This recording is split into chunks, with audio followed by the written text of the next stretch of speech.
Bonsoir tout le monde.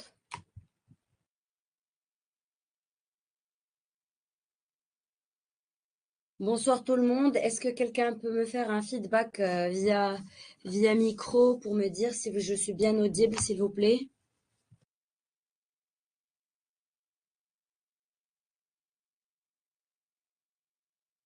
Parfait. Alors, je vous accompagne pour la correction du blanc du concours de médecine que vous avez passé hier sur la plateforme e.visa School. Alors, voici les questions. Elles se présentent comme suit. Alors, il n'y aura pas de micro pour cette séance à FAComp, tout simplement parce que c'est très difficile d'interagir alors qu'on est très, très nombreux. On est vraiment très nombreux. Si jamais on active le micro, ça va être un peu ingérable. Alors, du coup, suivez-moi s'il vous plaît. Alors, notez aussi que je ne peux pas voir votre chat. Donc, soyez concentrés. Je vous donnerai tous les éléments nécessaires pour comprendre les réponses de ce concours. Alors, la question numéro 1, laquelle vous avez eue, c'est la fermentation alcoolique est une voie métabolique qui est réalisée par des levures produisent des déchets organiques H2O de l'ATP, réalisée par des levures produisent des déchets organiques du CO2 et d'ATP, réalisée par des levures des cellules musculaires produit du NAD plus du CO2 et de l'ATP est réalisé par des levures, produit des déchets organiques NAD+, CO2, H2O de l'ATP, réalisé par des levures et produit des déchets organiques NADH, H+, et ATP. Alors, à votre place, moi, qu'est-ce que je ferai? Je commencerai par écrire la réaction de la fermentation alcoolique. Alors, la fermentation alcoolique, c'est C6H12O6 en tant que réactif principal. Le produit, c'est le C2H5OH qui est l'éthanol. Et qu'est-ce que j'ai aussi? J'ai la production de 2 molécules d'ATP. Alors, si je veux produire 2 molécules d'ATP, bien évidemment, j'ai besoin d'utiliser 2 ADP plus PI. Il existe aussi un dégagement de 2 molécules de CO2 lors de la fermentation alcoolique. Alors, du coup, ça, c'est une réaction qui ne peut pas être établie par les cellules musculaires tout simplement parce que c'est des cellules animales. La fermentation alcoolique est le propre des cellules végétales. Alors, du coup, la bonne réponse, ça va être la réponse B parce qu'elle est réalisée par des levures et produit des déchets organiques. Le déchet organique étant le C2H5OH et du CO2 et de l'ATP. Je passe à la question suivante. Au cours de la respiration cellulaire, donc là, je suis dans toutes les réactions aérobies. Les acides pyruviques subissent une réduction dans la mitochondrie. Non, au fait, ils subissent une oxydation, pas une réduction. Ensuite, vous avez le cycle de Krebs se fait par des réactions de déshydrogénation seulement. Dans le cycle de Krebs, je vais avoir de la déshydrogénation, mais aussi de la décarboxylation, les deux. La phosphorylation de l'ADP se fait dans l'hyaloplasme et la mitochondrie. Donc ici, vous avez la phosphorylation de l'ADP lors de la respiration cellulaire.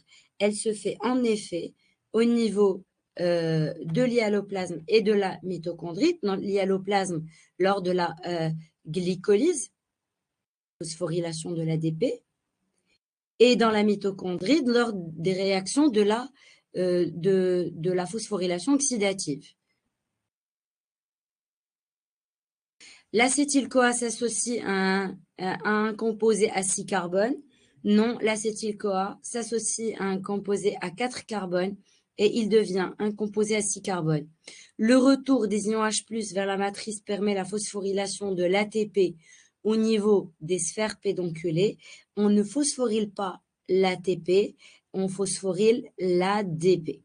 Donc ça, c'est pour la question numéro 2. Je passe maintenant à la question numéro 3. La question numéro 3 vous montre 3 coupes réalisées au niveau d'un sarcomère. Vous avez des petits points, des points plus épais. Vous avez une coupe 3 qui montre les petits points et les points épais. Les petits points, ce sont les myofilaments fins d'actine. Cependant, les épais, ce sont les myofilaments épais de myosine. Enfin, quand vous avez les deux, vous avez actine plus myosine. Alors, lorsqu'on observe au niveau d'un sarcomère, au niveau d'un sarcomère, lorsque je suis en présence et de myofilaments fins et de myofilaments épais, je suis exactement au niveau de la zone sombre, de la zone claire, de la zone sombre, excusez-moi, et pas à n'importe quel endroit, je suis au niveau de la zone sombre, hors de la zone H. Parce que dans la zone H, qu'est-ce que j'ai? J'ai que de la myosine. Cependant, lorsque je suis dans le disque sombre, dans la bande sombre ou bien dans la bande anisotrope, je suis en présence d'actine plus myosine, bien évidemment, hors la zone H. Donc, la bonne réponse ici, ça va bien évidemment être la coupe 1 présente, la coupe 1 présente la bande I, c'est validé. La coupe 2 présente la zone H, c'est validé. La coupe 3 présente la bande A en dehors de la zone H, c'est validé. Donc la bonne réponse, c'est la D. Au cours de la contraction d'une fibre musculaire, il s'établit des interactions entre les myofilaments d'actine et de myosine, au cours desquelles l'ATP est consommé. Le graphe suivant présente l'évolution de la tension d'une fibre musculaire dans différentes conditions expérimentales, la phase A, la phase B et la phase C. La phase B montre que seul l'ATP est indispensable à la contraction musculaire. Donc, si je suis dans la phase B, vous voyez bien que ici, vous avez l'intervention du CA2+. Donc, non, il faut de l'ATP, mais il faut aussi du CA2+. La phase A montre que seul le calcium est indispensable à la contraction musculaire. Non, il faut de l'ATP, il faut du CA2+, et ceci est montré par la présence des deux. Alors ensuite, la phase C montre que l'ajout d'ATP seul entraîne l'augmentation de la tension du muscle. Non, j'ajoute l'ATP plus CA2+. Alors, ensuite, ici, si vous voulez, je vais revenir sur A. Ce n'est pas parce qu'il y a du CA2+ seulement ici que ceci prouve que pour la contraction musculaire, il ne faut que du CA2+. Non. En fait, ici, j'ai déjà établi une contraction musculaire. Elle continue parce que les CA2+ sont toujours fixés sur la troponine et que les sites de fixation de l'actine, ceux de la myosine sur l'actine, sont toujours démasqués. Alors, la phase B montre qu'en l'absence d'ATP, les têtes de myosine restent attachées aux protéines d'actine. Vrai, c'est la bonne réponse. Quand vous n'avez pas renouvelé d'ATP, comme il est le cas ici, vous voyez que la tension du muscle reste augmentée, ce qui montre que je suis toujours en l'état de la contraction, ce qui veut dire que l'absence de l'ATP, le renouvellement de l'ATP va obliger les têtes de myosine de rester attachées sur les myofilaments d'actine. La phase C montre que l'absence du CA2+, permet le relâchement. Alors, permet le relâchement des sarcoplasmes. Ici, ma phrase, elle est erronée par la présence de sarcoplasme parce que le relâchement, c'est celui dû soit de la fibre ou bien de l'unité structurale de celle-ci qui est le sarcomère. Donc ici, sarcoplasme, ça marche pas. Alors, molécule d'ARN messager est une molécule plus longue que la molécule d'ADN qui lui sert de modèle. C'est pas possible. Elle est au moins aussi longue, au moins plus petite, aussi longue s'il n'existe pas dans cette molécule des introns. Elle est plus petite si dans cette molécule il existe des introns. Est une séquence de nucléotides formée dans le cytoplasme? Non, elle est formée dans le noyau. Est une molécule formée de 2 chaînes de nucléotides formant une double hélice? Non, ça c'est la molécule d'ADN. Et le seul type d'ARN formé par transcription du gène? Non, il existe plusieurs types d'ARN. Donc il y a l'ARN T, il y a l'ARN M, il y a aussi l'ARN R. Est une molécule monocaténaire dans la synthèse commence toujours de 5' vers 3'? Oui, en effet, c'est la bonne réponse puisque le brin transcrit, lui, il est toujours d'orientation 3', 5'. Alors du coup, conséquence, l'ARN messager qui va s'en découler, il sera d'orientation 5', 3' pour votre ARN messager. Question numéro 6. Au cours de la traduction, la séquence des anticodants de l'ARNT se lit. Alors moi, je quitterai la feuille des propositions et j'irai faire cet exercice seul.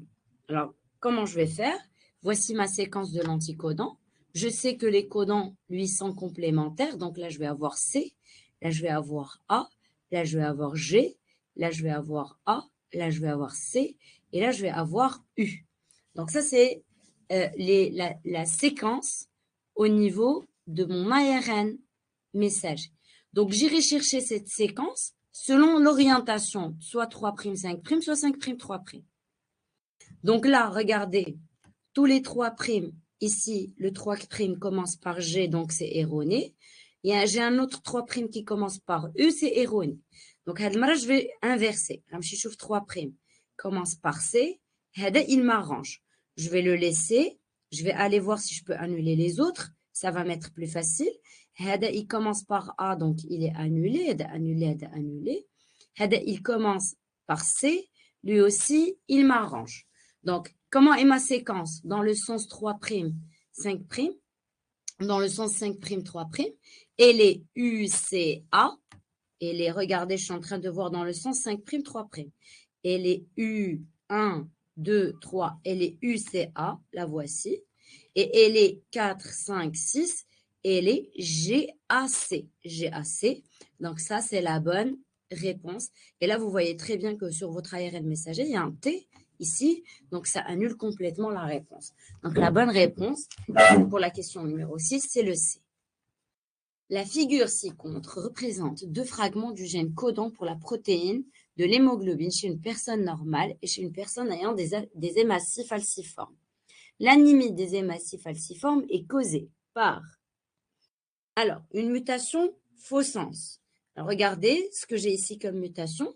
J'ai GGA, GUA. J'ai quoi? J'ai eu une substitution. Et cette substitution, elle a engendré la modification d'un acide aminé. J'ai eu val à la place de glu, que j'aurais dû avoir normalement. Donc ça, c'est pas une mutation, excusez-moi, 2 secondes. C'est pas une mutation silencieuse parce que j'ai eu une modification. C'est pas une mutation non-sens parce que je n'ai pas eu de codon stop. C'est pas une délétion, ce n'est pas une addition, c'est une mutation faux sens. Faux sens parce que j'avais glu et glu a été modifié par un sens qui est différent, c'est val. Donc c'est une mutation faux sens et donc la bonne réponse ici, c'est bien évidemment la réponse A. Passons à la question numéro 8. On croise 2 races pures de drosophiles, des femelles aux yeux normaux et des mâles aux yeux barres. La génération F1 se compose de femelles yeux réniformes et des mâles aux yeux normaux. Le croisement entre les individus de la génération F1 donnera. Alors, moi, à votre place, j'irai voir mon croisement à l'extérieur. Je recherche bien évidemment le résultat des croisements des individus appartenant à la F1. Donc, j'ai une femme normaux et un homme barre. J'ai une femelle normaux et un mâle barre. J'obtiens 50% de femelles réniformes, 50% de mâles normaux. Alors, je remarque que les parents sont de race pure et que malgré le fait qu'ils soient de race pure, j'ai une génération F1 qui est hétérogène. Ceci veut dire que la première loi de Mendel n'est absolument pas vérifiée.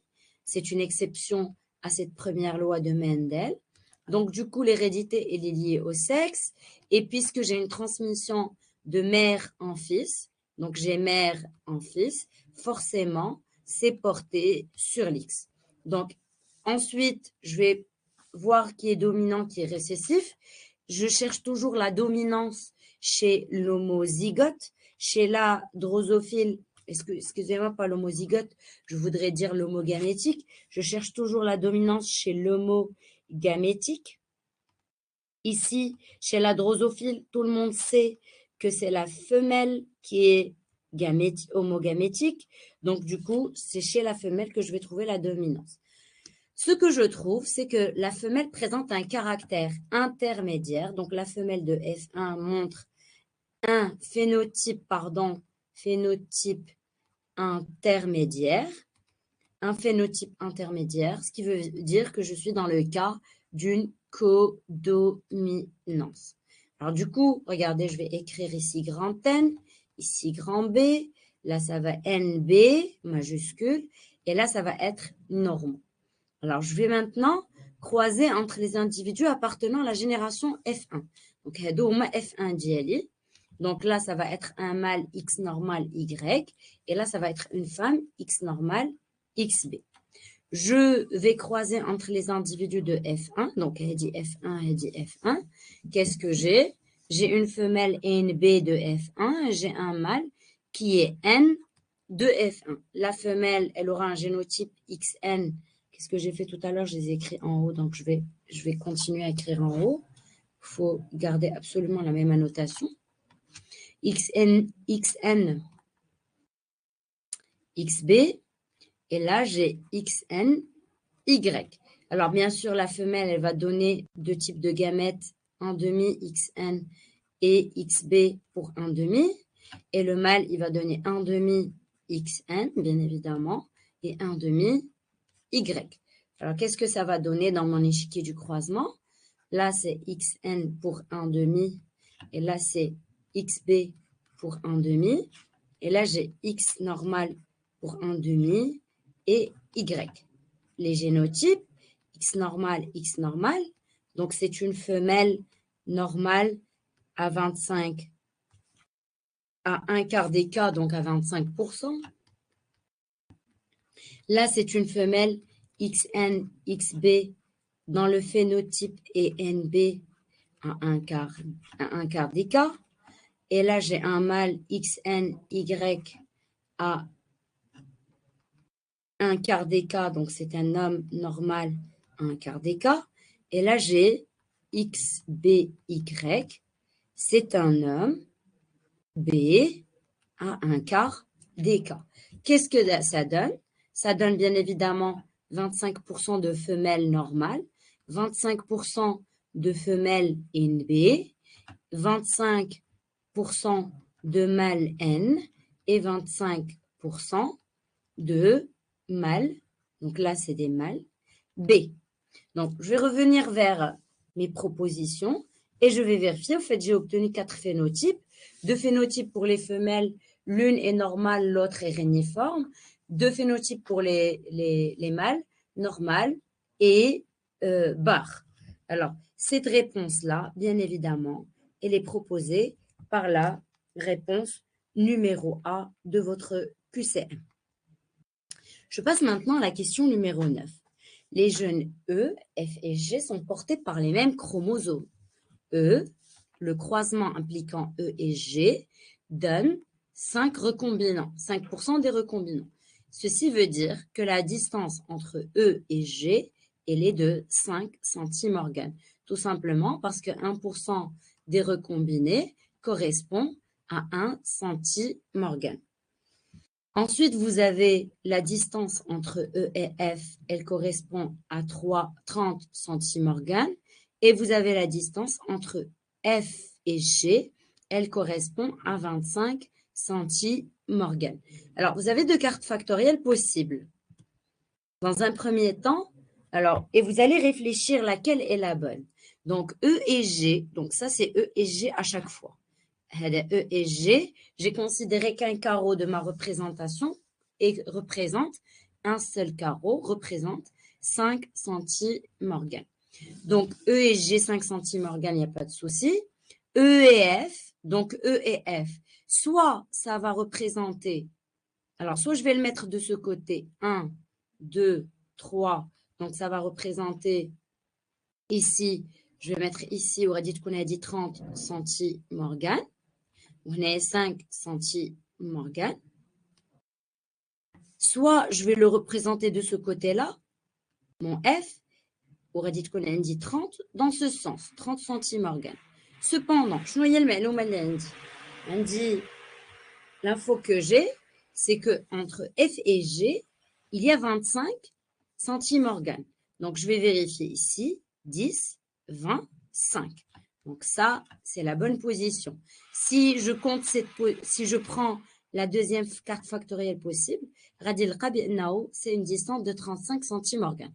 Donc, cette carte factorielle ne donne pas de résultat. C'est la carte factorielle numéro 1 qui est la correcte. Donc là, la disposition de mes gènes, ici, elle est proposée, bien évidemment, par la réponse numéro A.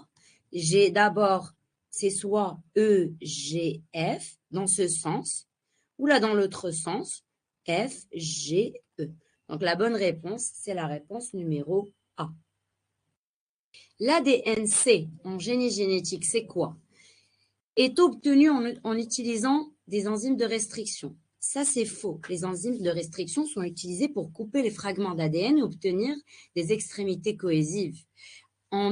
Est obtenu en coupant les liaisons hydrogènes entre les brins complémentaires d'une molécule d'ADN. Absolument pas. On obtient des brins monocaténaires tout simplement.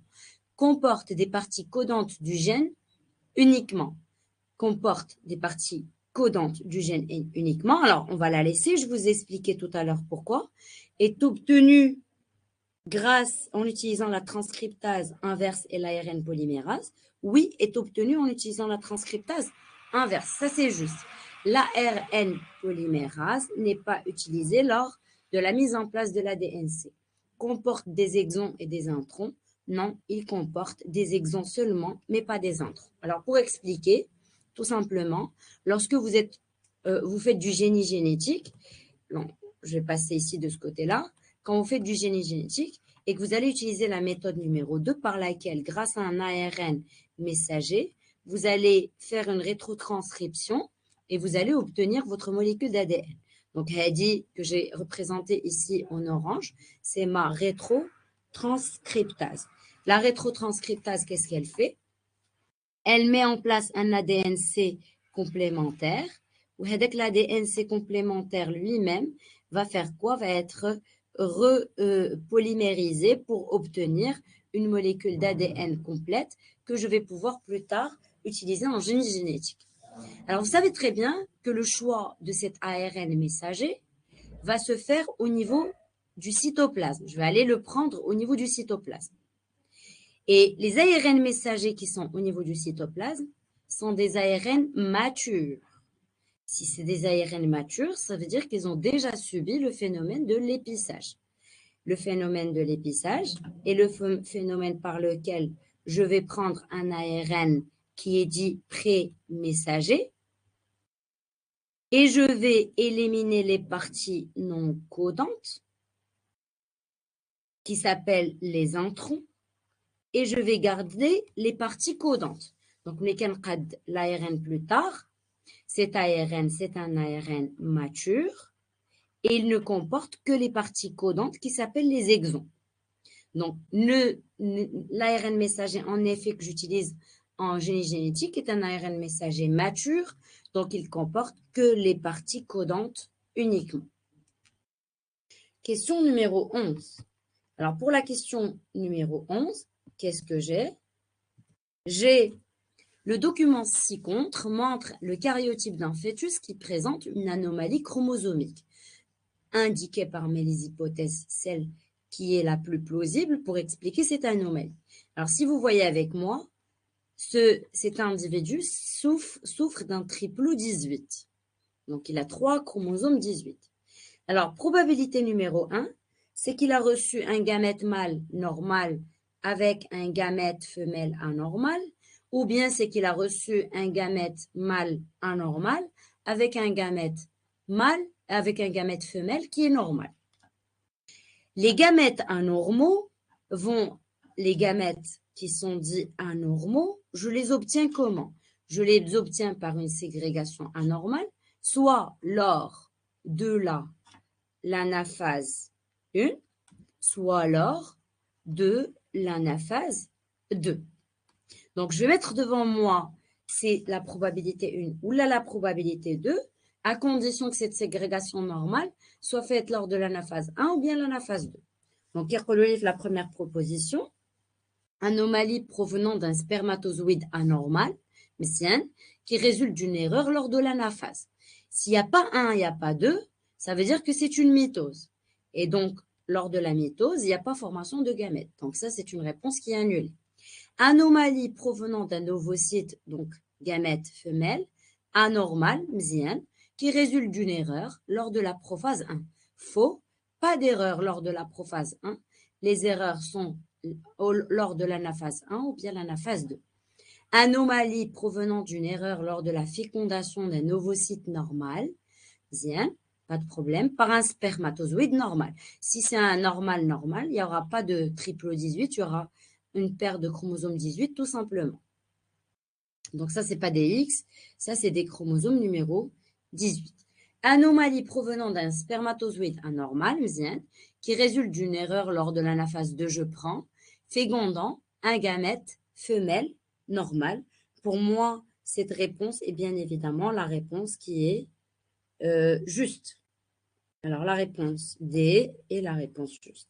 Alors, je peux continuer. Anomalie provenant d'un spermatozoïde anormal, wacha, qui résulte d'une erreur lors de l'anaphase. Donc, l'anaphase ici, non précisée, renvoie vers la mitose. Figure numéro 1. Le document suivant représente la transmission d'un gène dans une famille. Ce gène existe sous deux formes, une forme normale et une forme mutée, responsable d'une anomalie héréditaire. La figure 2 de ce document traduit les résultats de la séparation par électrophorèse des fragments d'ADN A1 et A2 de ce gène, issus des chromosomes de certains membres de cette famille. L'allèle responsable de la maladie est... Alors déjà, quand on travaille avec vous, on vous a appris le challenge. Alors déjà, qu'est-ce qu'il faut faire? D'abord, je me pose la question, est-ce que la maladie est dominante ou récessive? Là, c'est facilité vraiment sur ce pedigree. Tout simplement, on pourrait voir ces deux parents-là. Donc, j'ai deux parents, 1,1 et 1,2 qui sont sains et qui donnent naissance à un enfant 3,2 qui, lui, est malade. Donc, pour moi, la maladie est donc récessive.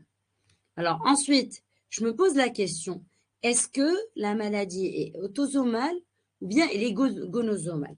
Qui nous aide l'astuce quand j'ai des électrophorèses qui est vraiment, vraiment définitive. Alors, normalement, il y a une règle qui dit que lorsque la maladie est récessive, toute femme malade, descend d'un père malade, donne naissance à des fils tous malades. Malheureusement, dans ce pedigree, je n'ai aucune femme. Si, par contre, voilà, j'ai une femme malade qui descend d'un père qui est sain. Donc, c'est contraire à cette règle. Donc, la maladie, la transmission est donc autosomale. Alors, autosomale, ولكن كاين واحد l'astuce اخر لا ما كانش عندي هاد la femme a dit. Supposons que j'ai pas cette femme et que je peux pas appliquer la règle. Il existe une autre astuce, c'est que regardez, 2,1 est un homme ici, regardez-le, et il présente deux allèles. Si la maladie était gonosomale, il n'aurait qu'un seul allèle puisqu'il présente deux allèles, donc il a deux locus pour le gène, donc la maladie est autosomale. Donc, pour la question numéro 12, la bonne réponse, c'est une maladie récessive portée par un autosome. Ensuite, la figure 2, à partir de la figure 2, on peut dire que les individus de 1 et de 2 sont homozygotes pour le gène étudié. Vous voyez bien que de 1 et de 2 présentent deux allèles, l'allèle A1 et l'allèle A2. Donc, ils ne sont pas homozygotes, ils sont plutôt hétérozygotes. L'individu 3,2 possède un allèle normal et un allèle muté. L'individu 3,2 possède un seul allèle qui est l'allèle A2. Je déciderai tout à l'heure s'il est normal ou muté. L'individu 3,4 a reçu de sa mère un allèle normal et de son père un allèle normal. L'individu 3,4 possède l'allèle A1, l'allèle A2. C'est un hétérozygote il a certainement reçu l'allèle normal et l'allèle morbide de chez ses parents. Ensuite, le fragment A1 de l'ADN de ce gène correspond à un allèle normal. Donc, je vais aller voir 3,1. Il est comment? 3,1, il est comment? Dans mon échiquier du croisement, 3,1, il est sain. Il est sain et il est homozygote. Donc, il n'a qu'un seul allèle, l'allèle normal. Donc, 3,1, je me suis trompée dans la notation. Je voulais annoter juste à côté. Donc, 3,1, il est normal.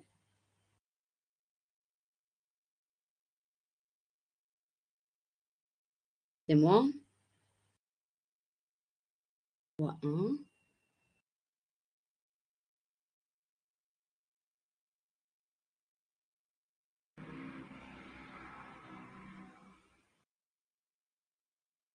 Alors, 3,1, il est normal. Donc, A2, c'est l'allèle normal. Donc, 3,1, on vérifie très bien. Non, il est malade. C'est pour ça que je me suis... Ouh là là. Excusez-moi, 2 secondes. 3,1, il est 3, 3, 3. 3,3, voilà. 3,3, il est malade. Donc, l'allèle qu'il porte ici, c'est un allèle morbide. Donc, A2 étant morbide, automatiquement, conséquence, A1, c'est l'allèle sain, l'allèle normal. Donc, le fragment A1 de l'ADN de ce gène correspond à l'allèle normal. La réponse D, c'est la réponse vraie. On considère une maladie récessive liée au chromosome X. Ustad Hussein. On considère une maladie récessive liée au chromosome X dont la fréquence est de 1 sur 40 000 sujets de sexe féminin. Quelle est la fréquence des sujets mâles sains? Alors, qu'est-ce que ça veut dire? Ça veut dire que XA, on va aller, c'est déjà préparé sur le côté, que XA correspond à 1 sur 40 000 et que ça correspond à Q carré. Donc, si je veux Q, il faut faire la racine carrée de 1 sur 40 000 qui correspond bien évidemment. Donc, il y a 1 sur 200 que multiplie 1 sur 200 et elle correspond à 1 sur 200. Donc, j'ai la valeur de Q. Donc, les individus mâles atteints radiconoroma 1 sur 200 et les individus femelles saines, Roma 1 sur 200 moins 1, pardon, moins 1 sur 200, qui représente 99 sur 200. J'espère que je ne me suis pas trompée. Pardon, 199, 1 moins 1 sur 200, 199 sur 200. Donc, la bonne réponse ici, bien évidemment, la question numéro 14, c'est la réponse B. Alors, je vous rappelle que si on a la valeur de P, on peut avoir la valeur de Q. Si on a la valeur de Q, on peut avoir la valeur de P.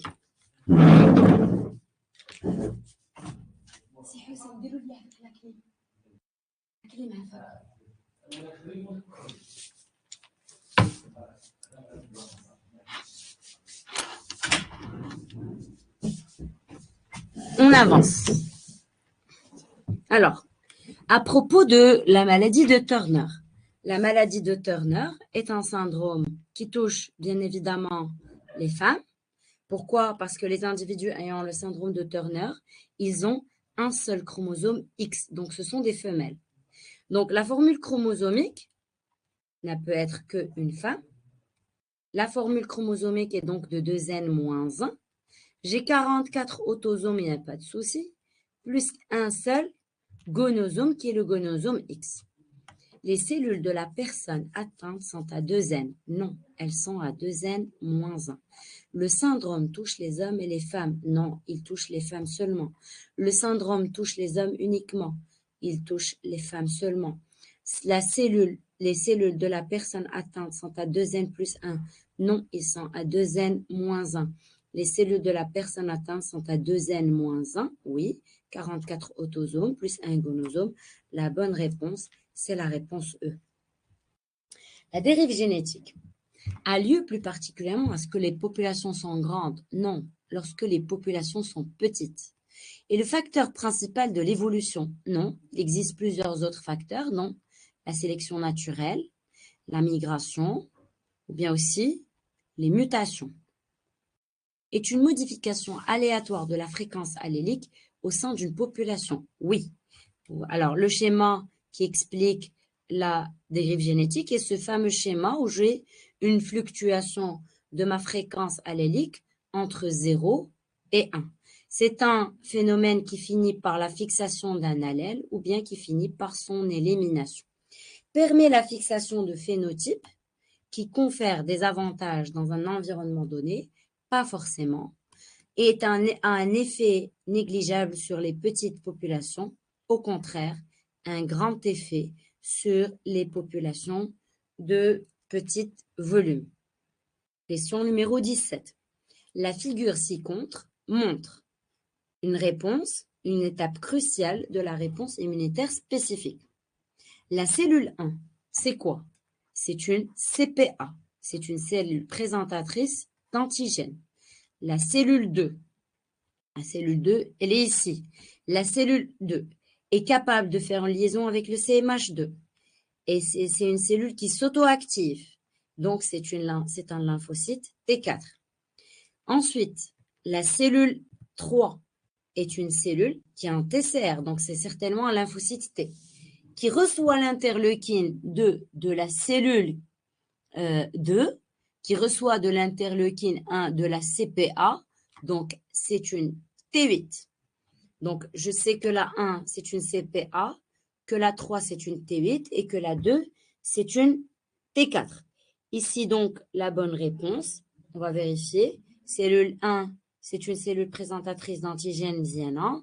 Cellule 2, c'est une cellule T4. Cellule 3, c'est une T8. Donc, la bonne réponse, c'est la réponse numéro A. Les lymphocytes TC détruisent les cellules infectées suite à la liaison. Alors, on va aller voir un schéma ensemble. Le lymphocyte T8, qui possède des vésicules contenant de la perforine et du grand zinc, est capable de faire une liaison avec seulement le CMH1, en utilisant bien évidemment son corécepteur, le CD8. Cette liaison s'appelle la double reconnaissance. Qu'est-ce que je reconnais lors de cette double reconnaissance? Le CMH du soi et l'antigène, ou bien le déterminant antigénique du non-soi. Donc, il y a normalement, c'est une cellule qui est certainement infectée par un antigène.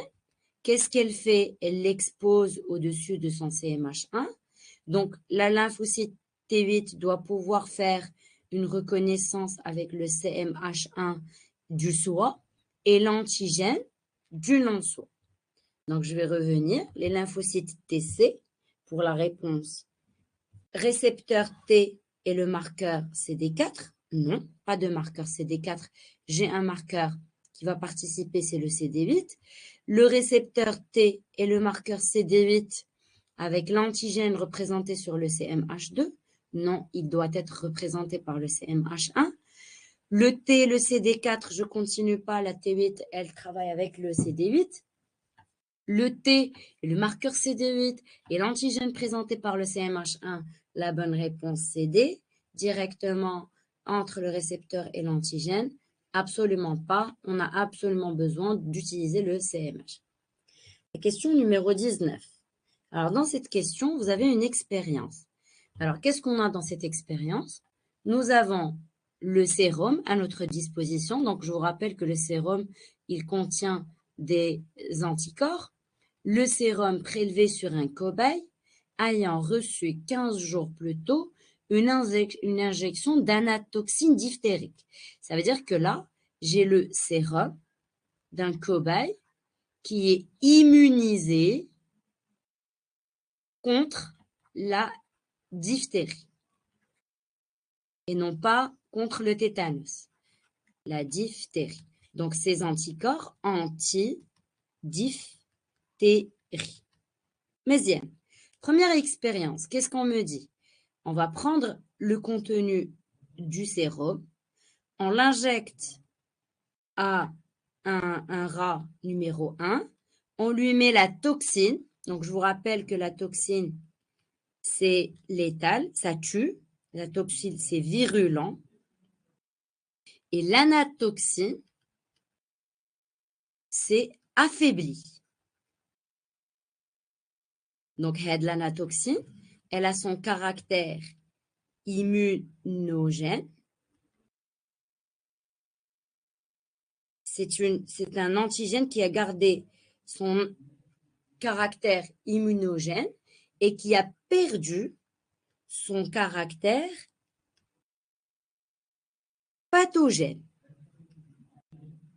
Elle ne rend pas malade, mais elle peut donner une réponse immunitaire. La toxine est dangereuse.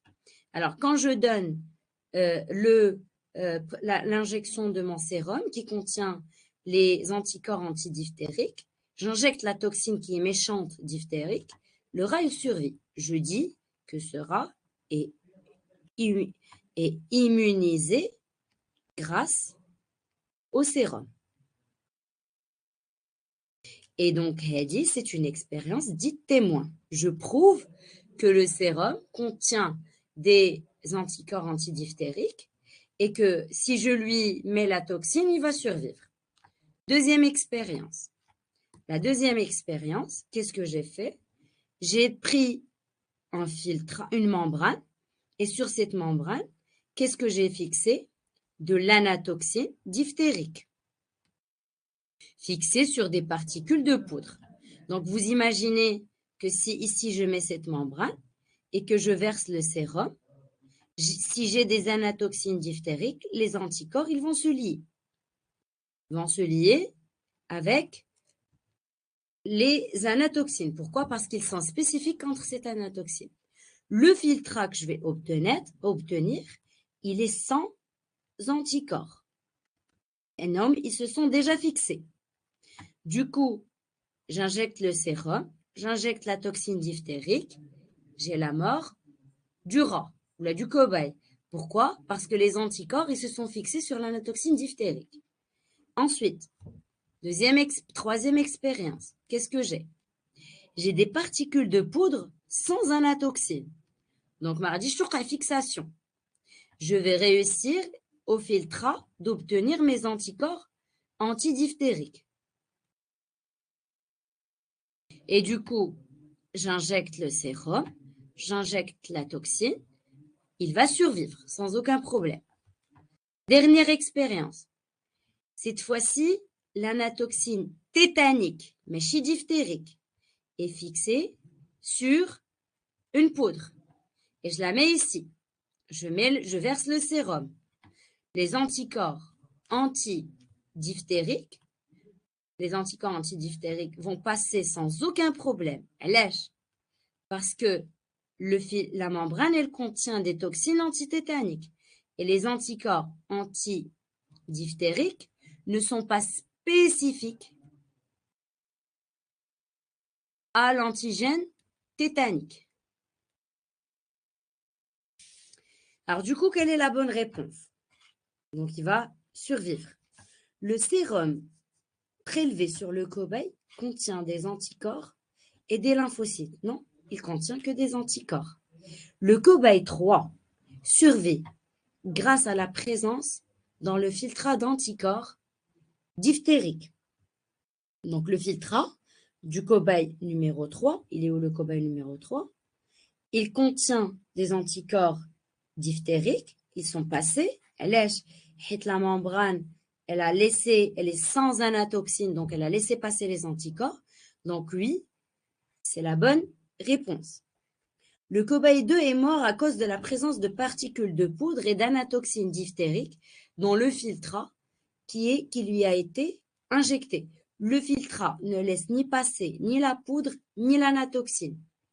Le cobaye 4 est celui de l'expérience témoin. Non, c'est le cobaye 1 qui est celui de l'expérience témoin.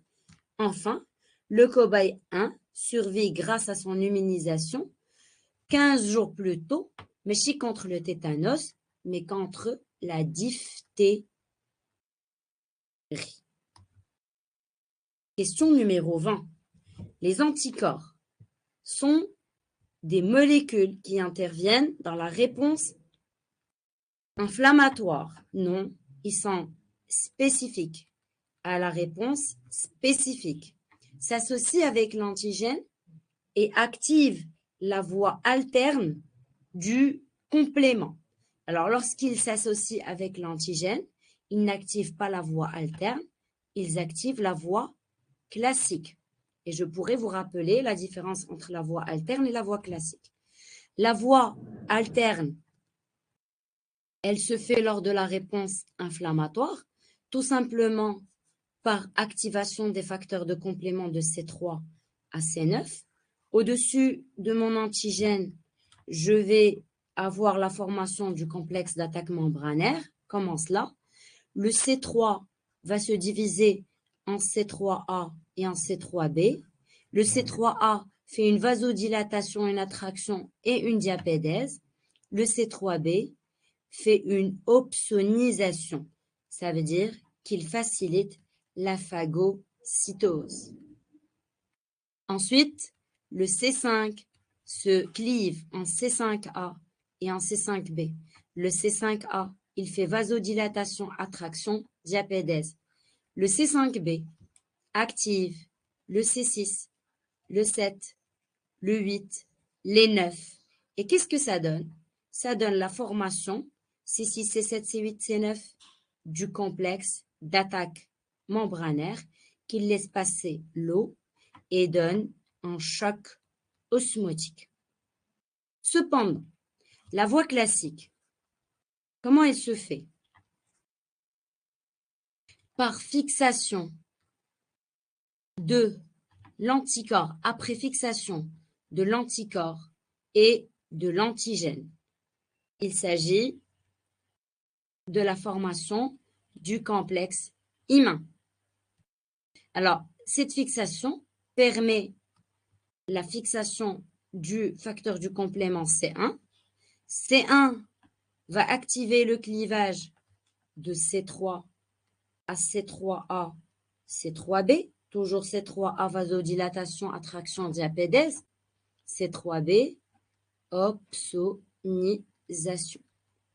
Le C5 est divisé en C5A, C5B, pareil, même rôle que C3A, active C6, active C7, active C8, active C9. Qu'est-ce qu'ils vont former au-dessus de mon antigène? Ils vont former le complexe d'attaque membranaire. Alors, c'est quoi la différence entre la voie classique et la voie alterne? C'est que la voie classique, j'ai obligatoirement besoin d'un complexe immun pour déclencher l'activation du facteur de complément. La voie alterne, pas besoin du complexe immun pour déclencher le facteur du complément. S'associe à l'antigène, et active la voie classique du complément. Oui, c'est la bonne réponse. Se trouve sur les lymphocytes B et T. Non, jamais sur les T. Les B peuvent avoir des anticorps membranaires. Sont libérés par les mastocytes. Non, les mastocytes, elles, libèrent de l'histamine et peuvent fixer des IgE lors de la réponse allergique, lors de la réponse spécifique à médiation humorale. Donc ça aussi, c'est une mauvaise réponse. Je vous souhaite bonne chance, Inch'Allah, pour le concours d'ici vendredi. Beaucoup, beaucoup de chance. Vous êtes les meilleurs. Soyez confiants. Soyez confiants, soyez calmes, soyez zen. C'est en étant calme et zen qu'Inch'Allah, vous allez réussir à être les meilleurs. Ne laissez-vous pas déstabiliser par ce qui se passe autour de vous. Restez concentrés. Et Inch'Allah, soyez heureux quand vous allez avoir votre concours. Soyez heureux, soyez heureux. C'est le plus important. Gros bisous, à bientôt.